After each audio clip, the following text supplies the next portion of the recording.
علی بھائی اگلا سوال ہے، ہم نے بچپن سے ایک واقعہ سن رکھا ہے کہ حضرت آدم علیہ السلام کے دو بیٹے تھے، قابیل علیہ السلام اور حابیل علیہ السلام۔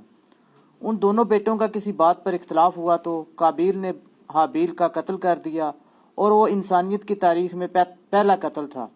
مہربانی فرما کر اس قتل کی وجوہات اور تفصیلات بیان فرما دیں، شکریہ۔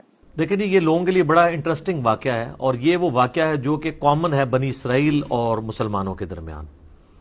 قابیل اور حابیل کا واقعہ۔ قابیل اور حابیل کا نام تو قرآن و سنت میں نہیں ملتا، ہمارے پرانے مفسرین نے استعمال کیا ہے۔ قرآن میں تو آیا کہ آدم کے دو بیٹے، اسی طریقے سے احادیث میں بھی بخاری مسلم میں ہی آیا کہ آدم کے دو بیٹے۔ البتہ اگر آپ موجودہ جو دور میں کتاب مقدس اٹھائیں، جس کے اندر تورات بھی ہے، انجیل بھی ہے، نیو ٹیسٹمنٹ بھی، اولڈ ٹیسٹمنٹ بھی، اور کئی انبیاء کے صاحب بھی ظاہر ٹیمپرڈ فارم کے اندر، تو اس میں جو پہلا چیپٹر ہے نا آپ کو اولڈ ٹیسٹمنٹ میں، جس کو یہود و نصارہ دونوں مانتے ہیں، پیدائش کا چیپٹر، تو اس میں آپ کو شروع میں یہ قابیل اور حابیل کا واقعہ مل جائے گا کہ حضرت آدم علیہ السلام کے دو بیٹے تھے، اور اس طریقے سے ایک بیٹے نے دوسرے کا قتل کر دیا۔ باقی جو اس کی ریزن بیان کی جاتی ہے وہ قتل کیوں ہوا، وہ ریزن تورات میں بھی اس طریقے سے نہیں ملتی جو پبلک کے اندر مشہور ہے۔ جو پبلک میں مشہور ہے اسرائیلی روایتوں کی وجہ سے، وہ میں آپ کو بتا دیتا ہوں۔ نہ وہ مسلمانوں کے ہاں کوئی روایت ملتی ہے، نہ تورات کے اندر ہے۔ ہو سکتا ہے اسرائیلی روایتیں ہوں، تورات میں بھی اس طریقے سے واقعہ نہیں آیا، جنرل واقعہ آیا ہے جو قرآن میں آیا ہے، اسی طریقے سے جنرل واقعہ۔ تورات میں ذرا زیادہ ڈیٹیل آئی ہے۔ مشہور یہی کیا ہوا انہوں نے کہ جی وہ حضرت آدم علیہ السلام کا ایک گھر، ان کے گھر جوڑا صبح کے وقت پیدا ہوتا تھا، لڑکی اور لڑکا، اور ایک شام کے وقت۔ تو جو صبح والا لڑکا ہوتا تھا اس کا نکاح شام والی لڑکی کے ساتھ کروایا جاتا تھا، اور شام والا جو لڑکا ہے اس کا نکاح صبح والی لڑکی کے ساتھ کروایا جاتا تھا۔ شروع میں جب انسانی نسل کو اللہ نے چلانا تھا، بعد میں تو محرم رشتے آ گئے۔ تو وہ کہتے ہیں کہ جی قابیل کے ساتھ جو لڑکی پیدا ہوئی تھی وہ خوبصورت تھی، اور جو حابیل کے ساتھ پیدا ہوئی تھی وہ اتنی خوبصورت نہیں تھی۔ تو جب رشتے کی باری آئی تو قابیل نے کہا نہیں، میں تو اس کے ساتھ ہی نکاح کروں گا، اور اللہ کے حکم کو توڑنے کی کوشش، یعنی اسرائیلی روایت میں آپ کو بیان کر رہا ہوں۔ اس کے اوپر پھر ان کے درمیان ٹھن گئی، اور اس کے بعد جو کچھ ہے نا وہ قرآن میں بھی ہے، تورات کے اندر بھی ہے، کہ دونوں نے اللہ کے حضور اپنی نظر پیش کی۔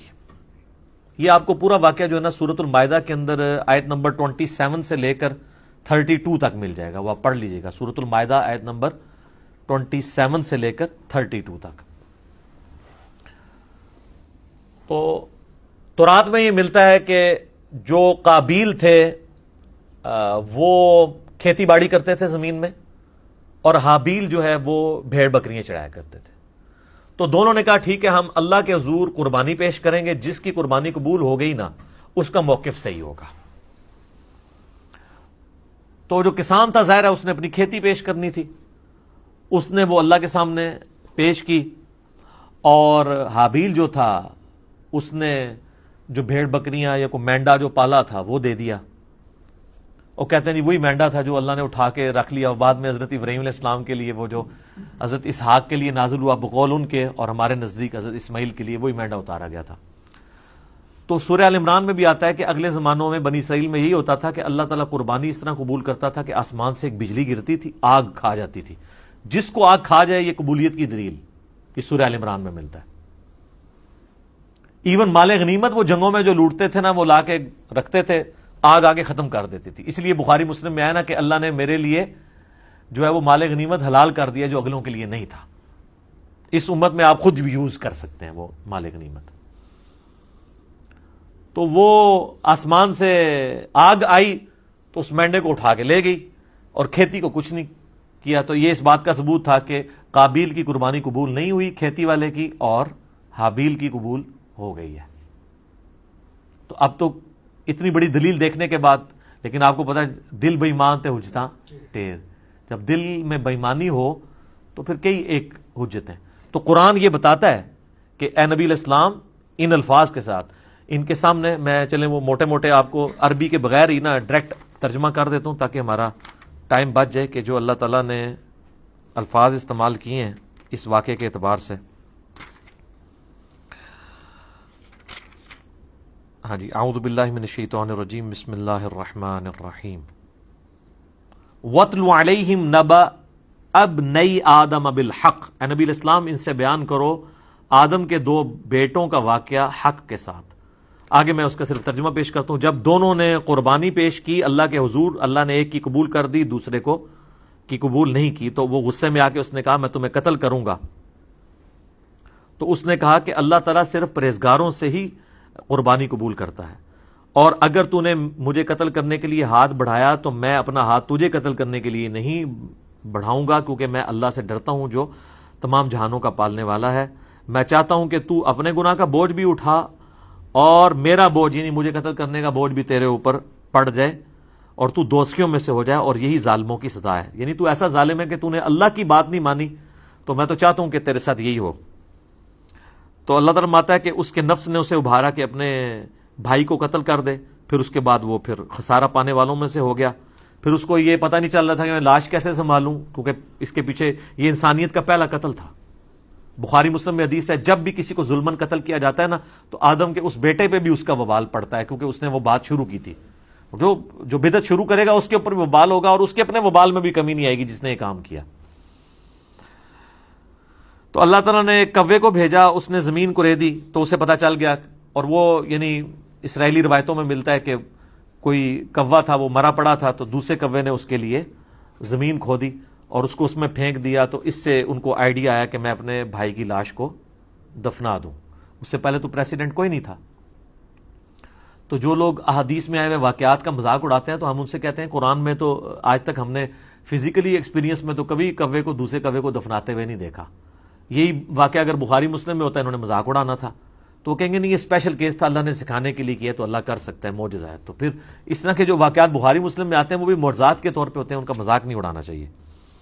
تو پھر اس نے کہا ہے افسوس میں اپنے بھائی جیسا نہیں ہوں، میں اس کوے جیسا نہیں ہو سکا کہ اپنے بھائی کو دفنا سکتا۔ پھر وہ نادم ہو گیا، اور پھر اللہ تعالیٰ فرماتا ہے من اجل ذالک، اسی ایک واقعے کی وجہ سے کتبنا علی بنی اسرائیل، ہم نے یہ بات طے کر دی تھی بنی اسرائیل کے لیے، انہ من قتل نفسا بغیر نفس او فساد فی الارض فکأنما قتل الناس جمیعا، اگر کسی جان نے دوسری جان کو قتل کیا بغیر اس کے کہ وہ جان کے بدلے جان ہو، وہ بھی جوڈیشری کے تھرو ہوگا، قتل کے بدلے قتل خود نہیں کرنا ہوگا، یا فساد فی الارض کی وجہ سے، تو گویا ایسا ہے جیسے اس نے پوری انسانیت کا قتل کر دیا۔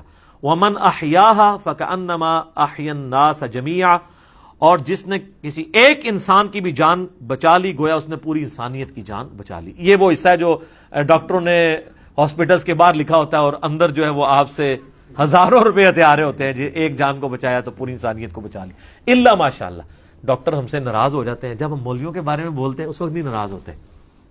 تو جب ہم تغلیب کے قاعدے میں بات کر رہے ہوتے ہیں کہ اکثر ڈاکٹرز ایسے ہی ہیں، پرہیزگار لوگ بھی موجود ہیں، تو وہ تغلیب کے قاعدے کو لیا کریں۔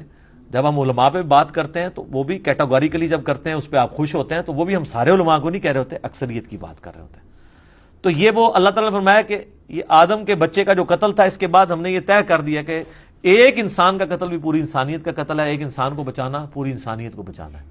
تو یہ وہ واقعہ تھا قابیل اور حابیل کا، اور اکثر لوگوں کو یہ یاد نہیں رہتا ہے یہ قاتل کون تھا، قابیل تھا یا حابیل تھا۔ بھئی قاتل قاف الف ہے تو قابیل میں بھی یہی ہے، اور حابیل ہلاک ہا سے شروع ہوتا ہے، حابیل ہلاک ہوا ہے اور قابیل قاتل ہے۔ تو یہ یاد رکھنا آپ کو۔